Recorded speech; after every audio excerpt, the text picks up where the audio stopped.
Good evening and welcome to the City of Topeka Planning Commission meeting. We are a commission appointed by the mayor and the city council to plan for the orderly growth and development of the community, to hold public hearings, and to make recommendations to the governing body on planning items.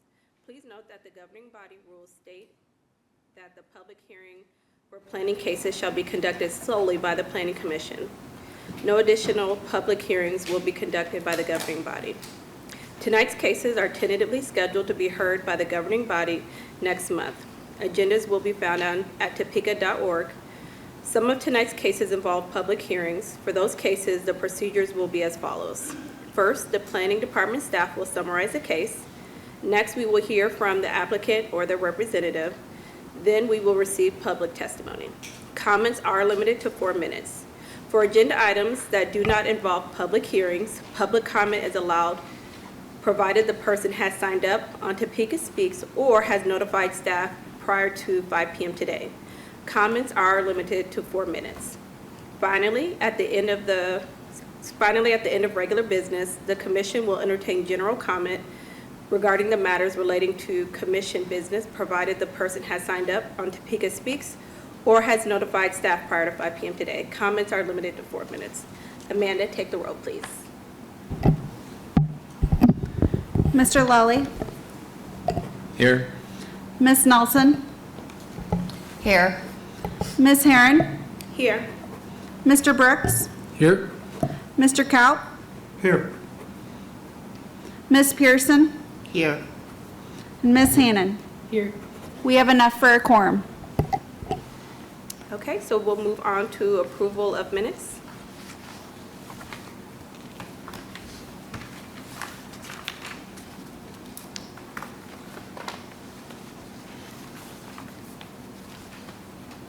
Oh, a motion to approve?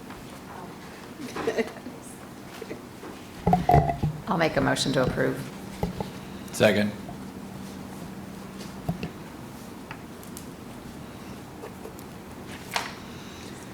Ms. Hannon? Aye. Ms. Pearson? Abstain. Mr. Kaup? Aye. Mr. Brooks? Aye. Ms. Herron? Aye.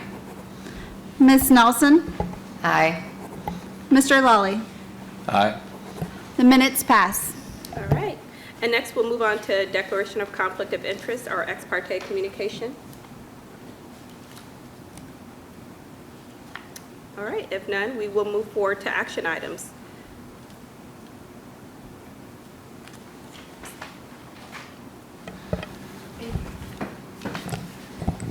Thank you. This is a request by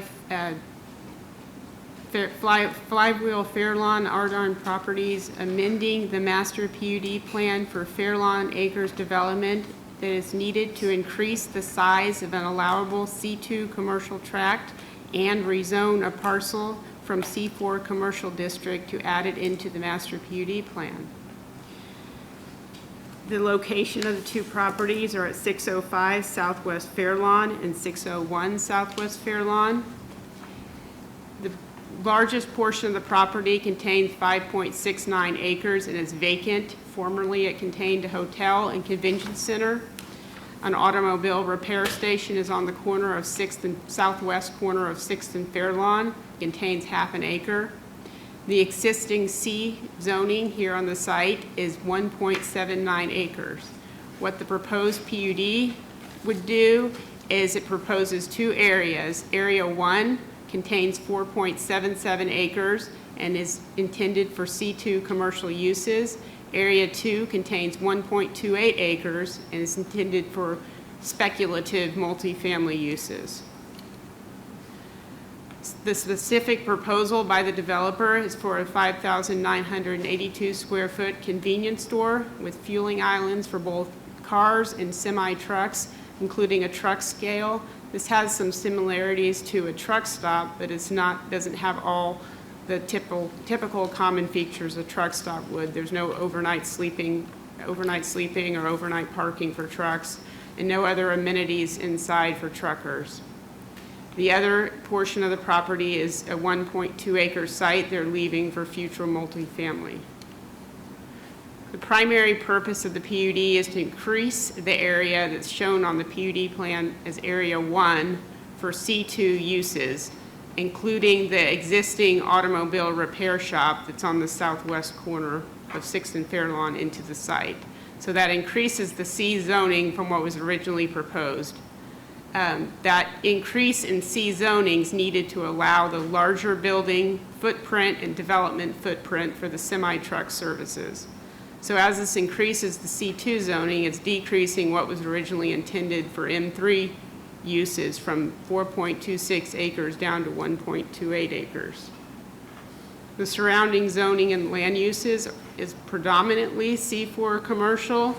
To the north is a highway right-of-way and right-of-way for Southwest 6th Street. To the west is a vacant C4 zone parcel. To the east is a convenience store and fuel service, vacant land and a motel. They're all zone C4. And to the south is C4 zoning for an automobile repair shop, massage services, and general office uses. The property is at a commercial node in the land use and growth management plan. The policies in the plan also support some medium density residential around the edges of the node. Moving a little bit into the neighborhood meeting summary, the applicant did hold an in-person neighborhood meeting on April 28th, located at the Hyatt Place. Primary concerns at the meeting include capacity of the existing roadways, public safety, deterioration of the roadways from increased truck traffic, and access to 6th. The applicant's meeting summary that attempts to address those questions is in your packet tonight. Staff did provide some responses in the staff report. A traffic impact analysis was submitted to the City of Topeka engineering staff. That is under review. What I can say about the primary improvements that are proposed with the site to be built by the developer is a new traffic signal at Southwest 7th and Fairlawn, an extension of a median on Fairlawn Road to support a right-in, right-out. Staff is recommending approval. There are some variances to the signage requirements that would be approved with this PUD master plan. Staff is supportive of those variances. Staff is open to any questions that you may have, and the applicant's representative is here to take your questions as well. Thank you. All right, thank you. Any questions for staff? Commissioner Brooks? So just a clarification, I think on page 4 of the staff report, it talks about some improvements, which you kind of mentioned there on the intersection of 6th Street and 7th Street. Could you maybe explain what's required or what has to happen of those improvements, and then maybe clarify who's funding those improvements? We do have a representative of city staff. If you would like to have them come up and address those. Yeah, that'd be helpful just to understand what will happen or what's recommended to happen.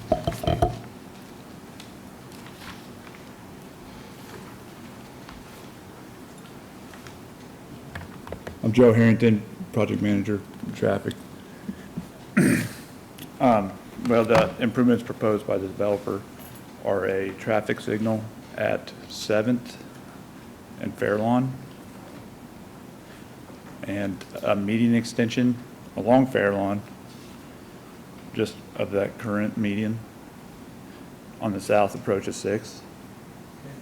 And there is a lane configuration proposal at 6th and Fairlawn to reduce northbound Fairlawn across 6th Street to a single lane and add a right turn only lane, a northbound right turn only lane on Fairlawn to 6th.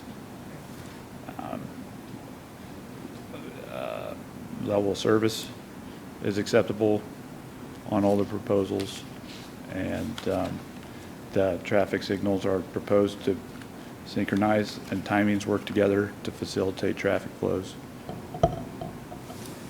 Could I ask a follow-up? So is all that funded by the developers, or I guess maybe the question is the city funding any of those improvements? At this time, the city, there is not funding any of the improvements. Okay.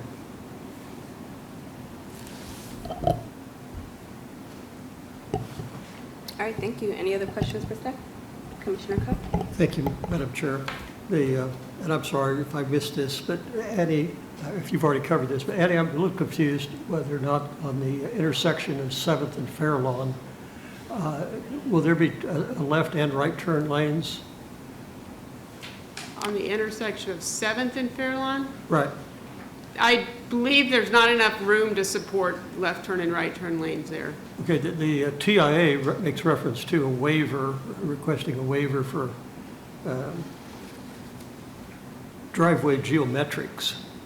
I don't know who crafts that waiver, or is there a waiver request in? Is it a city engineer, or That would go to the city where does that come engineer. from? I believe that was geared towards the traffic signal warrants for that Okay, intersection. so there will or will not be separate turn lanes on There it? will not be. Will not be. At first, that it was discussed that they considered that when they're looking at the traffic signal warrants, because that is a separate bullet point where it can separate those traffic volumes, and then there wouldn't be a traffic signal warranted.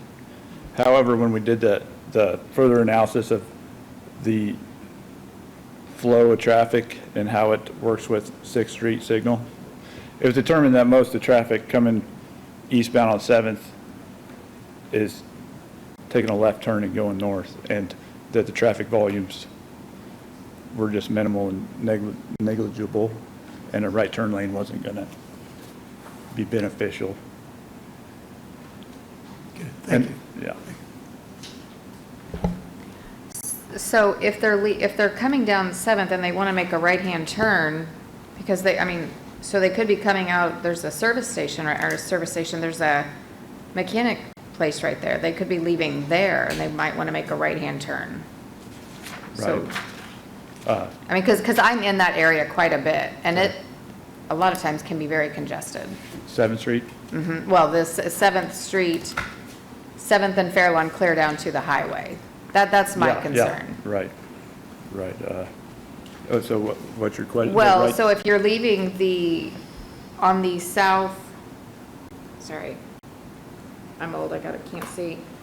On the south corner there, if you're leaving the mechanic Yeah, and you still want to make a right turn on the 7th, onto Fairlawn, you're pulling out Yeah. onto 7th and you want Right. to turn onto Fairlawn. right. Well, if there's traffic there, you just have to wait for the signal to turn. So you can still turn, Right. so. We're not shutting down that entrance.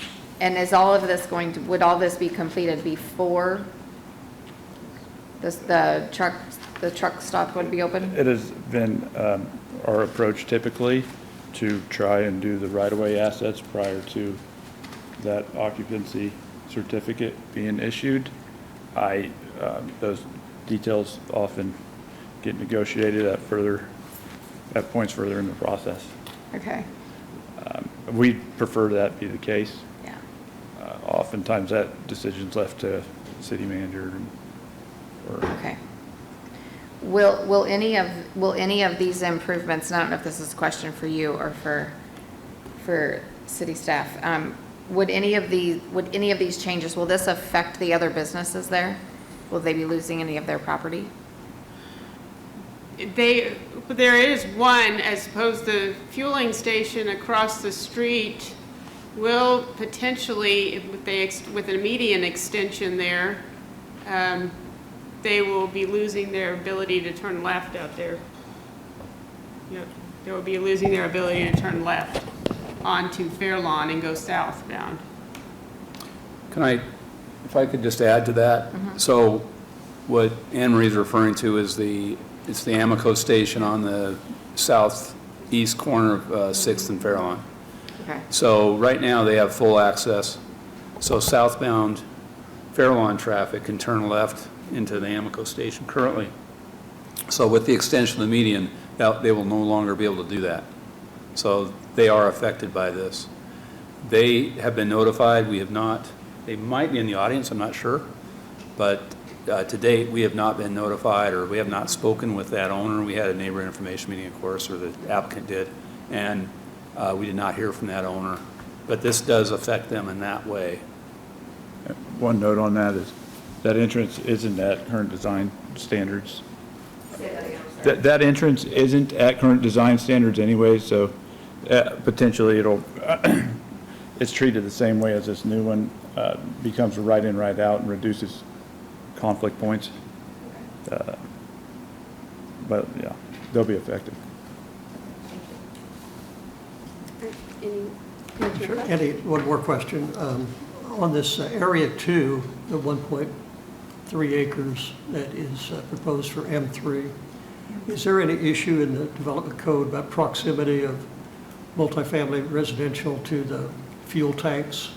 I don't know where, I can't tell from this sheet where the fuel tanks would be, but is there anything in the code anyway in the first place that has a distance requirement? Not that I'm aware of, there's no distance requirement from residential to a fueling tank.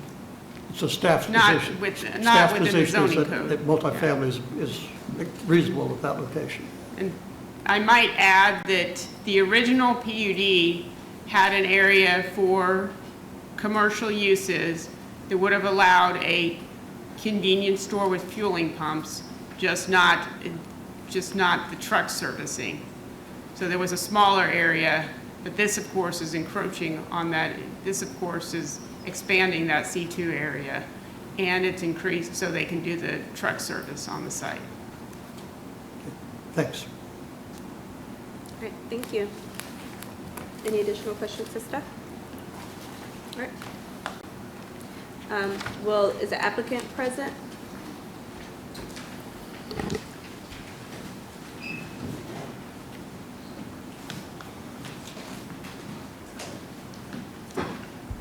Good evening, Nick Halfhill with Maverick Inc., Maverick Convenience Stores. I'm out of Des Moines, 303 Locust Street in Des Moines, which is our, what we call Base Camp B. Our headquarters are called base camps. Our main headquarters is in Salt Lake City, Utah. If you're all not familiar with Maverick, it's new to Kansas. We just opened our first store in Garden City. There's a second one opening there soon. Kansas is our 21st state, and started in 1928 in Wyoming. Our current CEO and owner, her grandfather started the company then, and this is the accumulation of all those years. Maverick was over 400 stores when it bought Come and Go, which is a little more local to the Midwest here. And Come and Go was about 400 stores at the same time, so we're 800 plus or minus stores right now. Changes about every day. But at any rate, so we're excited to be building in Kansas, and hope you feel the same way. A little bit about the store. Staff explained it a little bit as well. We have truck fueling out back, and as was said already, there aren't large restrooms, showers, laundry, all the things that go along with being a truck stop. Big thing is overnight parking with trucks running all night. While we do allow the fueling and invite that, of course, as a customer, that's the big differentiator and the biggest impact difference on how that on-site operation works. Other than that, I know we're not to the site plan stage yet, but as far as all the intricacies, but you can see generally what we're proposing there. Some of the traffic conversations wasn't mentioned as we're looking at rebuilding of 7th Street. It's obviously an asphalt road today, and which is fine for traffic, but we will no doubt have some impact on that. So that was one of the first discussions we had with staff on how we're going to address that road. Then the access points, some of the discussions about our northeast access point and where we're across from the other station there. That meeting extension, of course, is to restrict the traffic out of our driveway.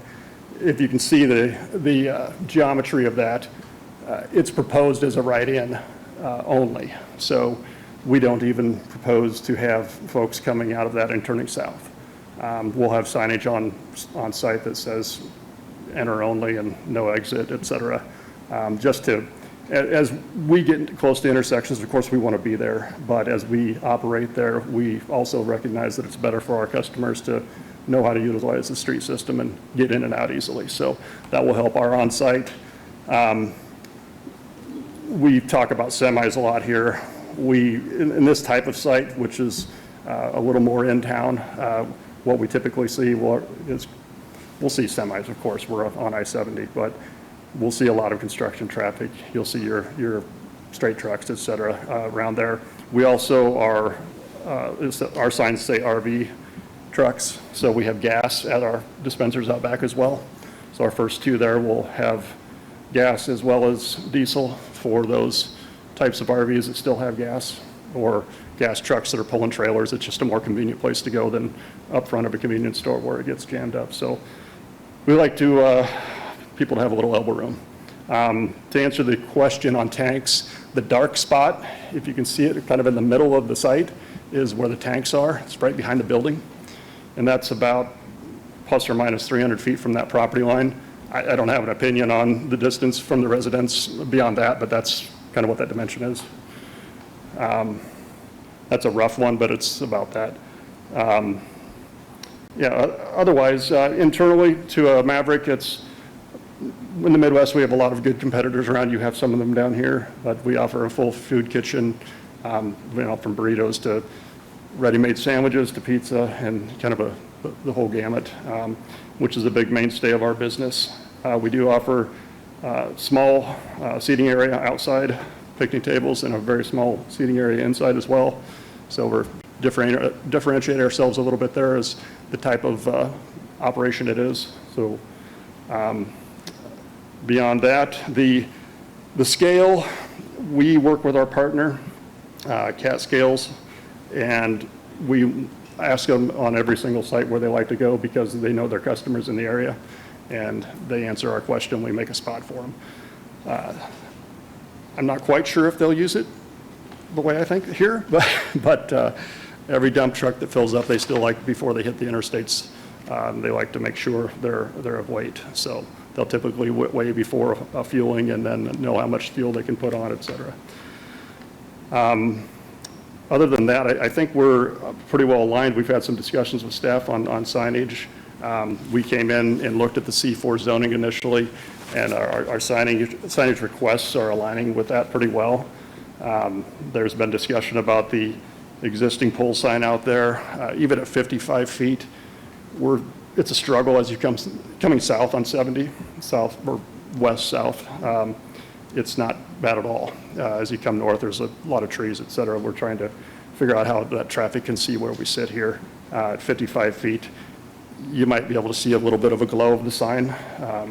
We'll work with where we can with creating a few windows, but otherwise, our attempt is to just, typically, we have signs over 100 foot and 1,000 square foot in size, so we're no different than any other retailer, and we'll try to build as big as we are able to, but we think this is a fair compromise to get visibility while not obstructing the neighborhood. Beyond that, I'd be happy to answer any other questions you have for us. With me also is Cation Schwalm from Olson Associates, our engineer. All right, thank you. Commissioners, questions for the applicant? Commissioner Cupp?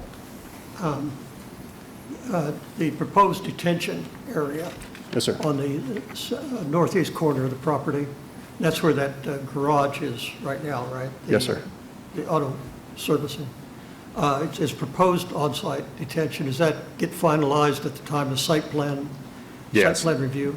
Yeah, as you all know, that's the downhill portion of the site, so it lends itself well for that. But you will need to have a detention Yes. facility somewhere. Yes. That's the most logical location. Will Yes. that drain pretty much the entirety of the property? Yes. Yes. It will? Yeah.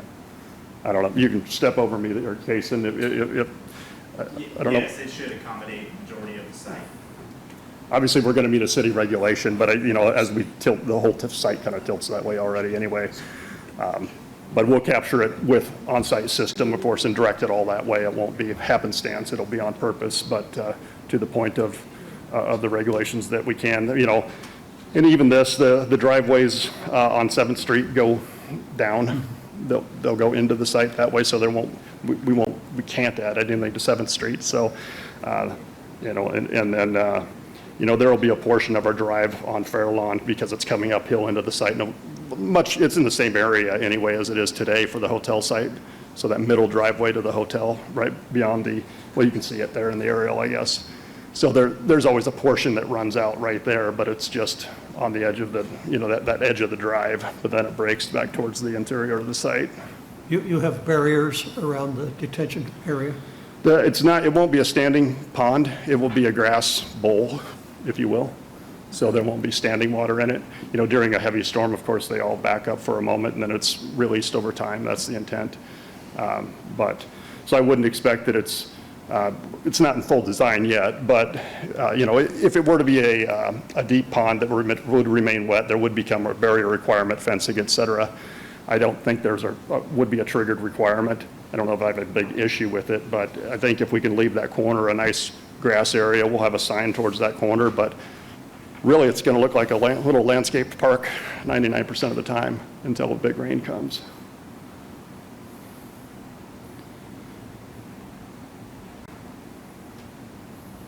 Okay, thank you. All right, any additional questions?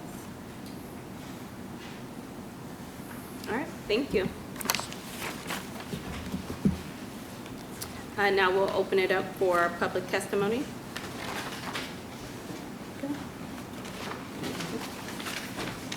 Just remember, we have 4 minutes per person. Sure.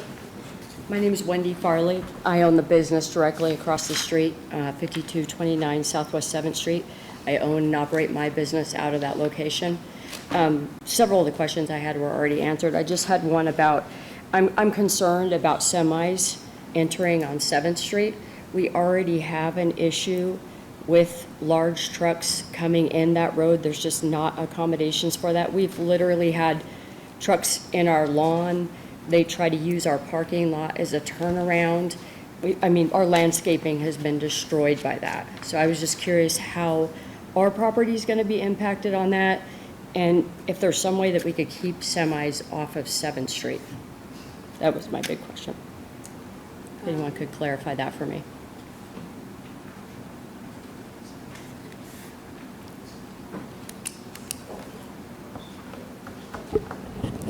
I would say that planning staff can't really answer that question. I would say it's either up to the applicant's civil engineer or Joe Harrington, who represents Public Works Engineering, to address that.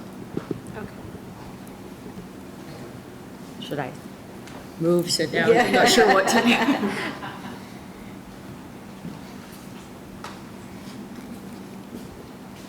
I can answer to our intent. Further discussion, I'm happy to discuss it. With the right-in off of Fairlawn, so our first point of access there, our intent, and you can see that if you can't see, there are arrows in that back canopy that are heading from the north to the south. So our intent is they go counterclockwise through the site, and then there will be trucks on 7th with our design. That part is for sure, but we're intending they leave on 7th and then go back north, likely, you know, if it's coming from the interstate anyway. Is there going to be an expansion of 7th Street then? Because right now it can't even... Right now, we're looking at making it 31 feet wide. It still fits within the right-of-way, so it doesn't affect the property. It doesn't affect, the edge of your driveway would be rebuilt with our design. Coming onto our grass. Sorry. I apologize. Swoop. Me or him, sorry. Here. So will the road be expanded onto our property then? Or this building where you have... The car lot on the corner? No. Straight up above, Here. We have one right in front of us. Here. I am this building right here. Okay. That's us. So just southeast of our west It driveway. looks like your entrance would come directly, basically towards our building. Yeah, it's, what that is, it's wide enough there that a truck could fit into the road. It'll fit, it's tight with what's there today. We said, if we're going to work on that, why don't we make it a little bit wider if it doesn't affect your property? We'll move the curb 2 feet. And, you know, we don't care where it goes. The problem is with that giant pole at the corner, it can't move north there. So which kind of I'll move it anywhere beyond that. And it would be easier to move it up for us if we were just moving north, but. My other concern is we don't have sidewalks. Sorry, we don't have sidewalks on our side of the street. And so people as is walk down the middle of the street. And so I just think that's highly dangerous. I mean, more people walk in the middle of the street than, I mean, there's nowhere to walk. Did Oh. city staff want to address a comment on sidewalks or? At least the developer would be required to put in sidewalks as part of their project, so there would be a sidewalk on their side. So there would be a sidewalk on 7th Street on the north side, and then, already sidewalks on 7th Street on the north side. Thank you. Any additional questions? My only other question is, will your property be fenced, or will people be just flowing through? I mean, I can't tell from your diagram, I'm Yeah, sorry. No, that's fine. We don't typically fence the property. And, you know, the interstate will have a fence on where required over on that right of way, I suppose, if it's there today. But no, it's not typically fenced. You mean pedestrian traffic? Yeah. Well, my concern is there's a hotel directly behind us, and we already struggle with the flow of traffic through our property. We're currently having to fence our property because we've had such problems with this property and that just flowing through. And so I'm just concerned. It's going to add to that. We've had unfortunate problems with vandalism because of that. We've had our property stolen. It's just, it's a problem. I don't have it memorized. There's sidewalk, I think I see it on Fairlawn, on the west side. So I'm just wondering, you know, just for the discussion, obviously we construct a sidewalk to connect to that. I don't know that that solves everything you're going through, but creating a path of least resistance will help it for sure. You know, if we put up a fence right behind by our store, if people truly are coming there, are they going to walk through the backside? I don't know. You know, you know, and if that sells to a multifamily developer who were to put a smaller apartment building there or townhomes or something, you know, I don't discount the comment. I'm not sure what to, where we, without boxing it in and putting in a gate there, that's the problem that we have. And there's a grade differential there. It's not going to lend itself well. We'll have landscaping, and maybe that's something we can discuss. There'll definitely be shrubbery along the parking stalls pointed south. I'm not deep into city code, but I assume that's part of that discussion. So there's going to be some natural barricades there. There's a dumpster enclosure, which is a brick wall. It's a little box on the south central portion there, points north into the site. So there are some natural barriers that we'll get, but it doesn't answer all the questions, sure. Sure. Okay. I just want to note my concern about semis coming down 7th Street. I mean, this is already an ongoing issue, and I just think this will make it significantly worse. So thank you for your time. Thank you. One moment before you go. Did any commissioners have any questions? Okay. Thank you. All right. Any additional public comments?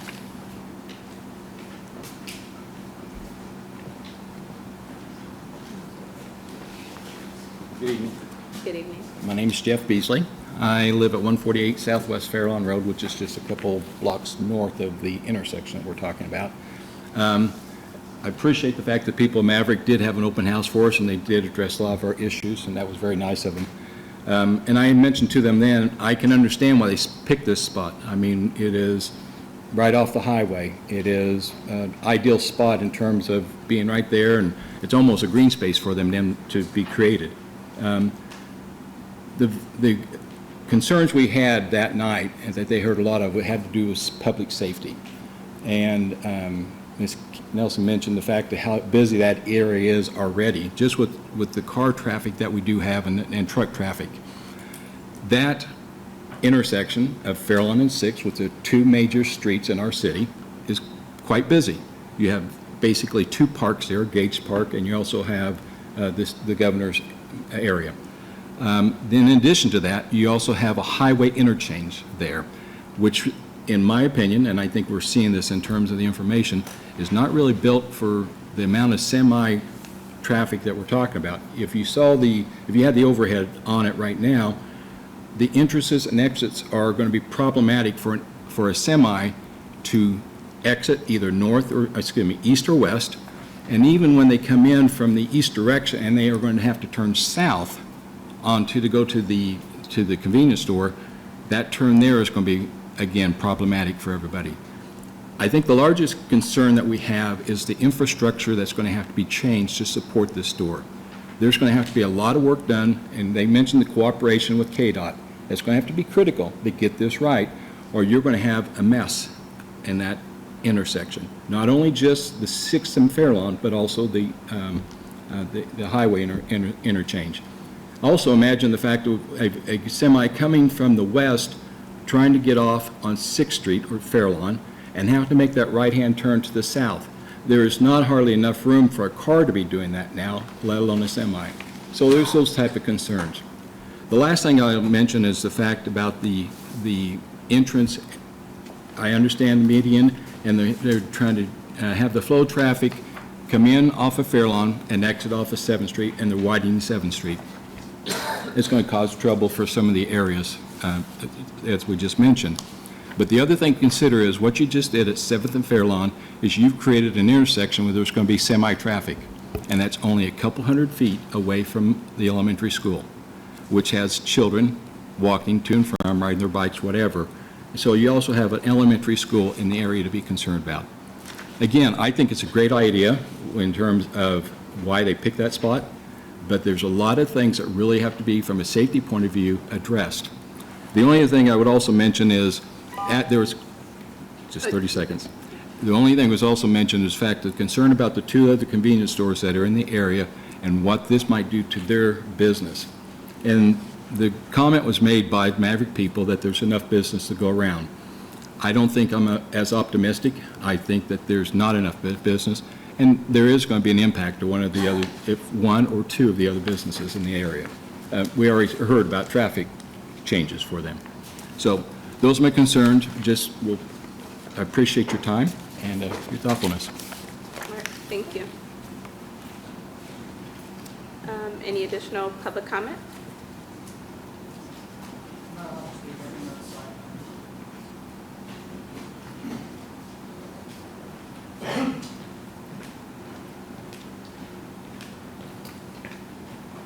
Hi, my name is Dustin Thulin. I own the property at 701 Fairlawn, the car lot that sits in the corner there. So I'm all for a business coming in that's going to be viable and stay there for 20, 30, 40 years, whatever it is, something that's going to be well lit in the area. We have a problem, like she said, with vandalism and other stuff. I believe that their property will actually help that, being well lit. I assume you guys are going to be a 24-hour station. To me, that will help detour some folks from doing that. I'm not here for anybody's business, yours. I'm only here for mine. My concern would be the entrance onto 7th Street, and we do have a lot of traffic on that road. It is probably one of the little cut-through roads that people use a lot. There's a lot of stuff to go through there. With the property as wide as it is that you guys are going to use, is it not possible to make an entrance, a clockwise entrance into your property and an exit out of your property without affecting 7th Street and then leaving the median shortened? I mean, I don't think that the light would be necessary with the exception of maybe 2 hours a day. There's not going to be that much traffic that you're going to need a light necessarily. 4 o'clock when kids get out. And I'll just say this, I've been at that property for a long time. I am worried for kids. I have a 12-year-old kid, but there aren't a lot of kids that walk past that property. And there aren't a lot of kids that walk past my property. So I don't know how many kids will be impacted by that. Certainly, I'm concerned about that, but I don't see a lot of traffic on foot anymore from kids walking through there. Lastly, the 7th Street, I'm concerned about how long it will be down, that sort of thing. My business will be impacted by that. So that's it. I appreciate your time. Thank you. All right, thank you. Any more public comments? All right, at this time, we will close the public comment. Commissioners, did you have any comments? All right. Well, then, we will move towards a motion if there's no discussion. For the record, Madam Chair, I think just a couple comments I'd like to make. I think that's a really good location or a good piece of property, and it's been empty for a long time, and the infill development would be very important to the community. I am concerned about the truck traffic. I think it's going to be a very successful enterprise. I think they'll pull a lot of trucks off the interstate. And I wish I had a better solution for the usage of that's going to hit 7th Street. I think that's going to be a very heavily traversed stretch of ground once it gets in operation. The use is consistent with the comprehensive plan. I think staff did a good job in putting together the report and identifying all the golden criteria. So I would have, before a motion is being made, if there is a motion, I want to ask staff about one of the conditions, or about the list of conditions. There are 5 on page 10 of the staff report. And I guess I've got 2 questions about it. On the fifth condition regarding the M3, it says if there's a proposal or request for multifamily residential development under M3 standards requiring an amendment to the PUD master plan, the amendment will be a minor amendment to the master plan. Is that customary? Is that the way we've treated that kind of a change, or is this a unique situation? This is a bit unique. I'd say normally if someone, first of all, I should say that multifamily residential development on the ground floor is generally not permitted under C2 standards. So if someone was to come in and do multifamily, what we didn't want to do as staff is not allow someone to develop that property for residential if the market supports that, if this project doesn't happen. But if someone comes in, chances are they're going to have to change the land use to M3. Normally that would be a major amendment. So this would explicitly say they can do that with a minor amendment. And the reason why a minor amendment would be needed is because you'd probably have to change other notes, conditions in the master plan to make that work. Because the M3 standards, the dimensional standards, for example, are more applicable to residential development than the C2 zoning. So it just means that if someone wants to do multifamily residential development, they're not going to have to go back through the full process. They're not going to have to go have a neighborhood information meeting, planning commission meeting, public hearing, governing body decision. It can be done at an administrative level. It'll allow the master plan to be cleaned up.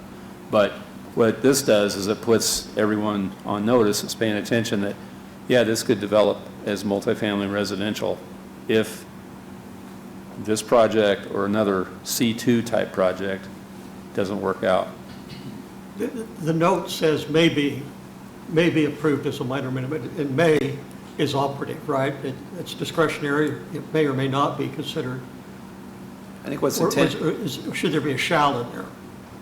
I wouldn't say shall, because there could be some aspect of it that is an issue, but I think that what this says is the planning director may make that decision. Discretion. Has the discretion to make that decision. One other question about the conditions. The TIA and the city engineer requirement, or the requirement that the city engineer approve the TIA for the project to go forward, correct? Correct. Should that be a separate condition for the planning commission? I know it's a plat note, does the plat note cover that adequately? If there is no approval by the city engineer or the TIA, project cannot go forward? I think that probably doesn't need to be in there, honestly, because with any project, there are certain projects that rise to the level of requiring a TIA or a traffic impact study, whatever you want to call it, and a convenience store, especially one of this size, and, you know, all the number of pumps is going to require some kind of traffic study. Typically, that's something that's reviewed and approved with site plan review. It's not always required for a rezoning application. It wasn't this, staff advised them to do that because we expected there would be a lot of traffic questions. But at this point, it's better to, I think, just go forward, and the traffic study, the details can be nailed down and approved with site plan approval. Okay. Does that answer your question, Commissioner? Yeah. Thank you, Mike. All right, any additional discussion? All right, well then we'll move towards a motion.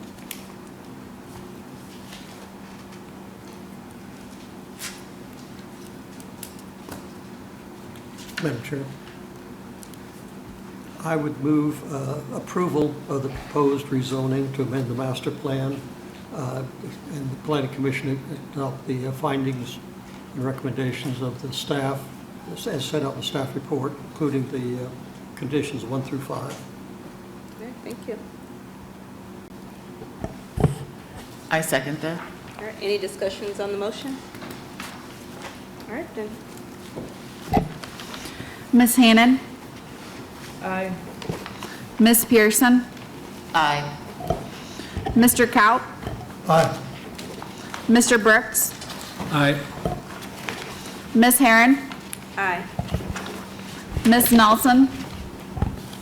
Aye. Mr. Lawley? Aye. Motion passes.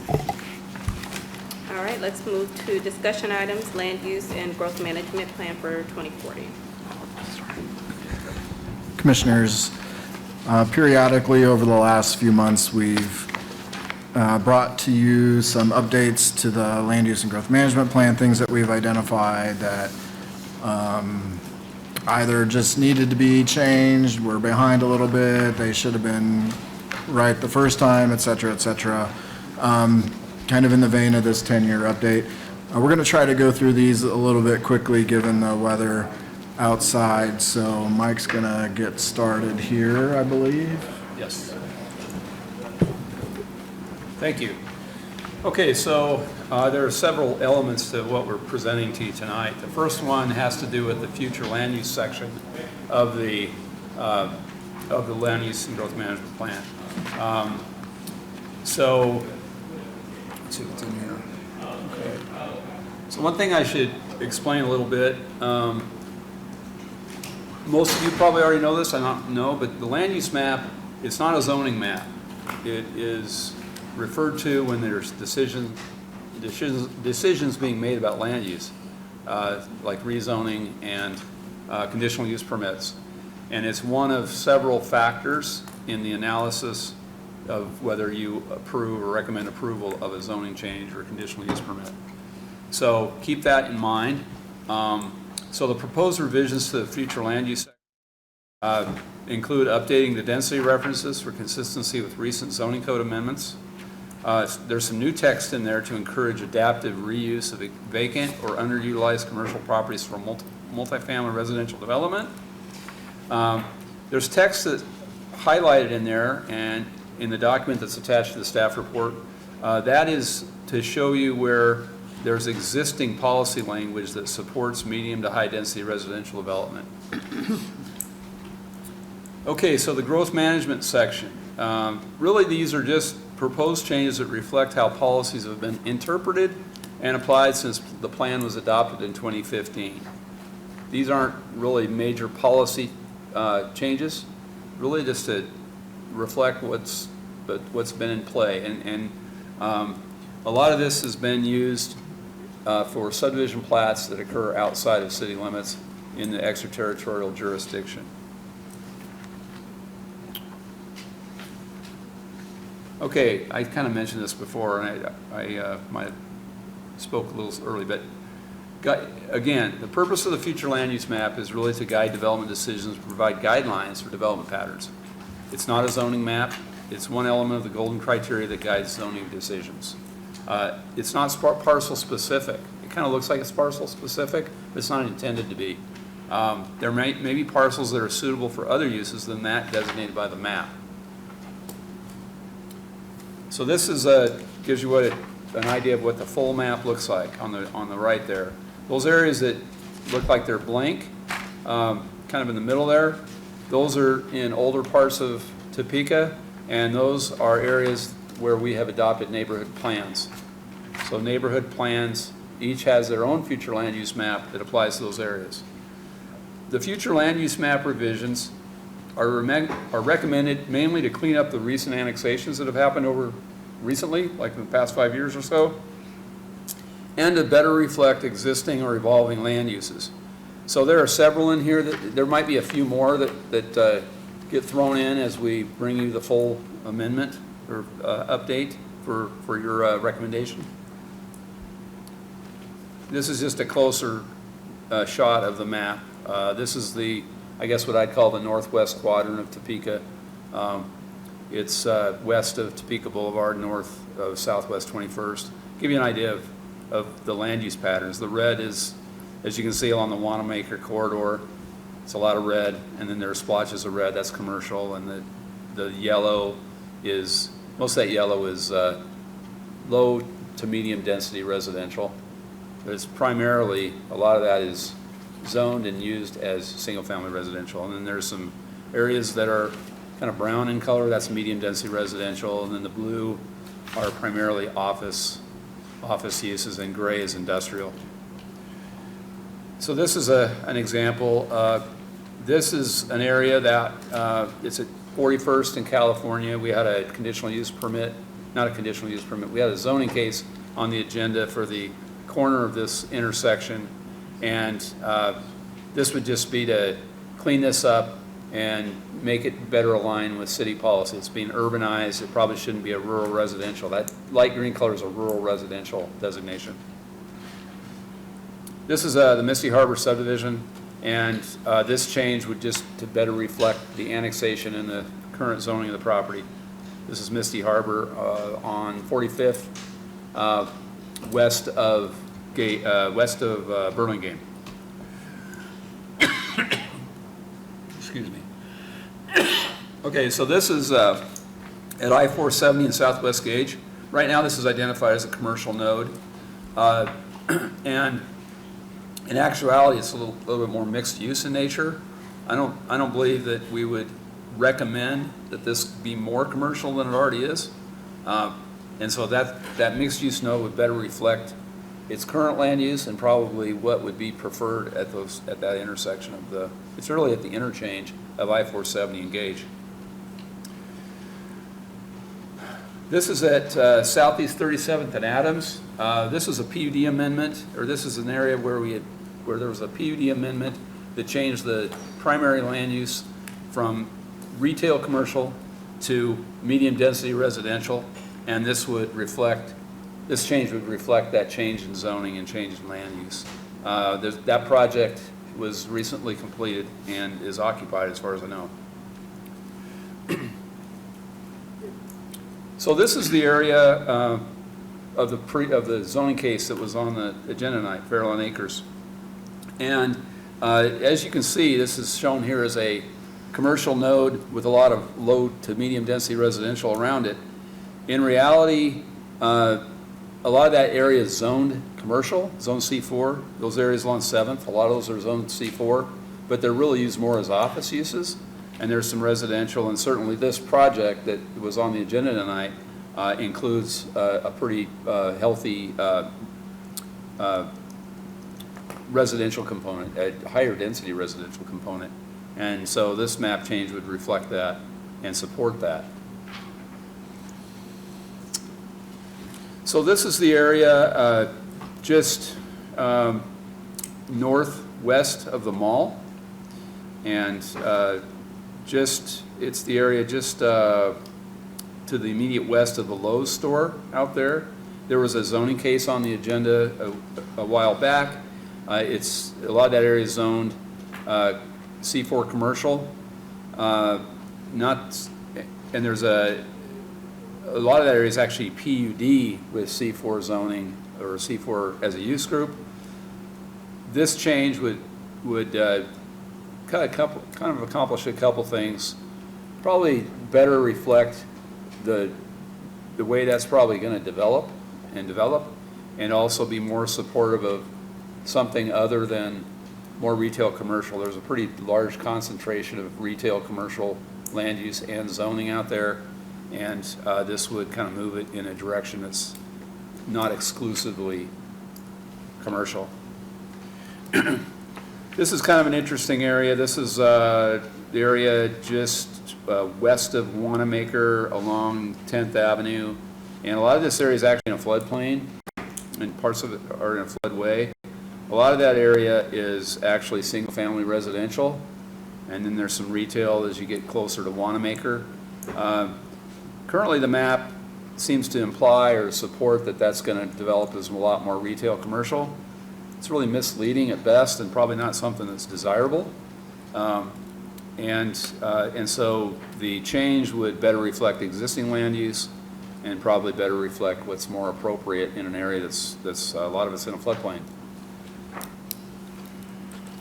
This is out by Lake Shawnee at 29th and Croco, and on the left, it's identified as a strip commercial area. Strip commercial is not designated as a means of encouraging strip commercial. It's actually, it's in the plan to acknowledge that it's kind of a strip commercial area, and it has some of the problems associated with strip commercial, like too many driveways, too much retail commercial concentrated along an arterial. In actuality, a lot of that area is a mix of uses, office uses and retail commercial. And recently there was a rezone to multifamily residential on one of those kind of narrow, deep parcels. And a mixed-use node better reflects what's actually happened out there, and probably what we'd want to encourage out there is really a mix of uses. That concludes the presentation on the LUGMUP update. LUGMUP is that's the acronym for Land Use and Growth Management Plan, in case you didn't know.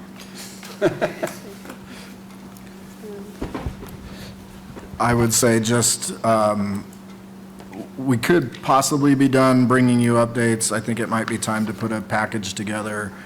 And then if there's anything that we haven't shown you, we would just show you at that time and talk about, a text amendment and those sorts of things. No, it's not a CPA, a comprehensive plan amendment.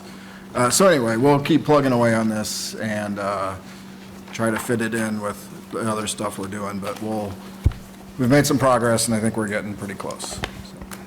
All right, thank you. Any discussion? Commissioner Cutt? Thank you, Chair. Staff, just a couple of real quick questions about the text. The improvements you've made, the changes you've made I think across the board are very good. It makes they're certainly improvements on, and there's no page numbers here, so Yeah. this is under future land use categories. You have a side heading of medium high density residential.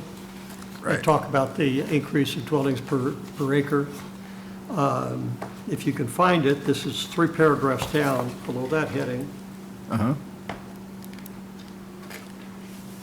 Use the term single-family, and this is existing language, use a single-family residential use. I think that, for consistency, that needs to be low density. If you Okay. see that in the Oh, 5 yeah. lines down, and then in the Yeah, I got you. 6th line. You see it? Yep. That's good. And one other quick question. You're proposing to strike quite a bit of the downtown language. Is that being placed somewhere else, or is that deleted? So so downtown becomes like the neighborhood plans And there's basically Okay. a white space there. We have a very well thought out kind of land use plans for the different districts, and there's just a lot in there that we don't need anything in the lug map for downtown. And I'm sorry, I did have one last Sure. one. You had the map showing the annex properties that were vacant, had vacant parcels, and it's using 2014 data. Is that, I mean, that's 11 years old. I don't know how much that may have changed. That's on page 3 of the draft amendments. We did? Oh, yeah. Yeah, we can update that. Is that possible to do that without Yeah, adding staff? yeah, so just Rhiannon? So that map kind of kicked off this thing that we do called the Development and Growth Management Report. So we have a DGM report, it's a monthly Right. report. And that map, there's a section of that report that talks about buildable prime lots, BPVLs, and how many we have and how many years of development that represents. And so, yeah, we can update that map or maybe even do something a little better and put something better in that it's more representative of where we are at this time with prime vacant lots. So, yeah, we can do Like I that. said, this portion reads very well. I appreciate the effort. Okay. All right. Anyone else? All right, we'll move on to report from the Standing Committee for Housing, Briefly. briefly. The Housing Committee met on May 1, and we're meeting again on May 21, I think, or something like that. May 29, May 29. May 29. We talked once again about possible text amendments to the C4 district to accommodate more residential, make it more available for residential use. We did get updated on the state's decision to gut the state affordable housing tax credit program, doing great damage to the one affordable housing program that this state has ever undertaken, and doing it at a time when there's more and more awareness of the need for affordable housing. So it's a bit of a head scratcher. We talked about the multifamily in R1 district, and staff advises that the draft amendments to the text could be available could be ready as early as as this June, next month. Is that still a possibility? I expect we'll have a draft for you for the committee meeting, for the duplex and single-family residential districts and quadplexes and. And the committee understands that it's a larger task than we think it is. So, Yeah. okay. One thing we don't want to do is start out and not have adequate options for you to look at, and then try to add something later. It's better to start out kind of comprehensively and with something big, and so. We also have parking regs that are in the state of readiness, or being readied. And we're particularly interested in the parking requirements for residential properties, especially multifamily. And I note that another state has gone to the point of banning parking requirements in multifamily. Oh, wow. And it's a very red state, it's the state of Montana, just recently said that cities will not adopt parking regulations for multifamily. Leave it to the developers, the builders. We also had a brief discussion about trying to recognize and see if there are ways the development code might better accommodate manufactured housing, not just residential design manufactured housing, but any manufactured housing, and tiny homes as well.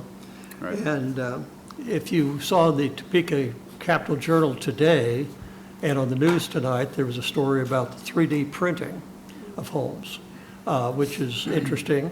And they're having an open house I'm not a shill for the company, I don't even know who they are, but they do have an open house tomorrow, all day long, and you can look it up. It's on, somewhere on Southwest Executive Drive. It's the Stone and Story Real Estate Group, if anybody's interested. I'm going to drop by and see what they're going to do. They've identified properties around town, several in southeast Topeka, one in southwest, and, they're set out in the Capital Journal, about a total of about 100 lots that they are proposing to build the 3D housing. So that's it, Madam Chair. All right, awesome, thank you. Now we'll move to communications to the commission. Nope. Yeah, okay. There will be a meeting in June. You'll have some things to do. We've got a few zoning cases, and there'll probably be a couple other things. So yeah, we're definitely coming back in June with another meeting. All right, awesome, thanks. Well, if there's nothing further, I move to adjourn. Aye. Oh.